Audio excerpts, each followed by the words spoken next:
So here's our quail update. We are, well, almost a week in, maybe 5 or 6 days for the first hatching. You can see the bigger guys are all getting their feathers. They look super scruffy right now. And then the little ones are still just kind of cute, but they grow so fast.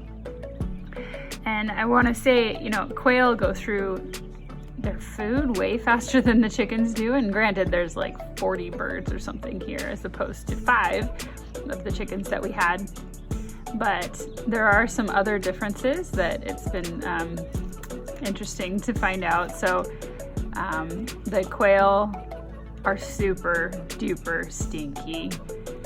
We have had to have them inside because it's been so hot, and so the room that they've been in, it just gets really smelly by the end of the night is when it gets worse. And you see their bedding is almost all crumbled. So we have to change the bedding daily for these guys because they're so stinky. And yeah, there's 40 birds. That makes sense that they would poop a lot and it would be smelly.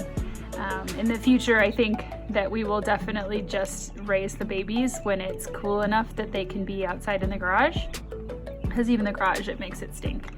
And I'm trying to think what else we've learned. Be very, very careful with them. Don't drop them. The boys with small children, we've had to say, no, you cannot touch the birds unless we're nearby, because they don't understand yet.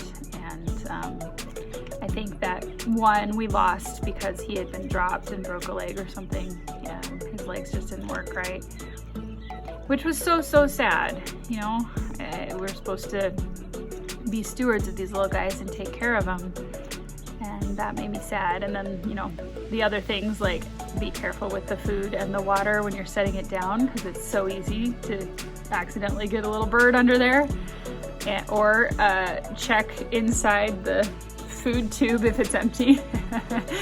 Lucky's standing in there. It was really funny.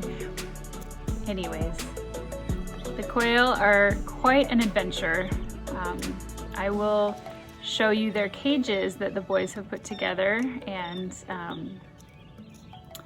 we will hopefully be sending them outside within a couple of weeks. So thankfully their development is much faster than the chickens too, that they only need a couple of weeks of the heat lamp, and then they are out in the wild.